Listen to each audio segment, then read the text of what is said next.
ഏറ്റവും മികച്ച വ്യക്തിത്വം തനിക്ക് ഏറ്റവും കൂടുതൽ സ്വാതന്ത്ര്യമുള്ള ഇടങ്ങളിൽ നല്ല നിലയിൽ പെരുമാറുന്നവനാണ്.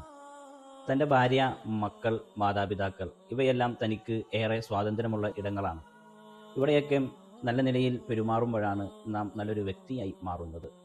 മറിച്ച് നമുക്ക് സ്വാതന്ത്ര്യമില്ലാത്ത സമൂഹത്തിൻ്റെ മുമ്പിൽ മികച്ച നിലയിൽ പെരുമാറുമ്പോൾ അല്ല നമ്മിൽ മികച്ച പേഴ്സണാലിറ്റി രൂപപ്പെടുന്നത്.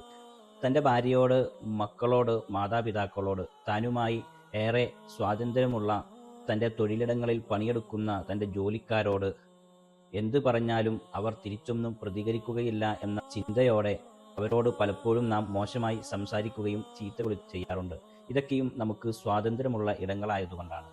പക്ഷേ ആ സ്വാതന്ത്ര്യമുള്ള ഇടങ്ങളിൽ മികച്ച വ്യക്തിത്വത്തോടെ, മികച്ച മര്യാദയോടെ നാം പെരുമാറുമ്പോഴാണ് നമ്മിൽ യഥാർത്ഥമായ വ്യക്തിത്വം രൂപപ്പെടുക എന്ന് നാം തിരിച്ചറിയേണ്ടതുണ്ട്. അതുകൊണ്ടാണ് റസൂലുള്ളാഹി സ്വല്ലല്ലാഹു അലൈഹി വസല്ലമ തങ്ങൾ നമ്മെ പഠിപ്പിക്കുന്നത്, ഖിയാറുക്കും ഖിയാറുക്കും ലിനിസാഇഹിം, നിങ്ങളിൽ ഉത്തമൻ കുടുംബിനികളോട് മികച്ച നിലയിൽ പെരുമാറുന്നവനാണ് എന്ന് നബി സ്വല്ലല്ലാഹു അലൈഹി വസല്ലമ തങ്ങൾ നമ്മെ പഠിപ്പിച്ചു.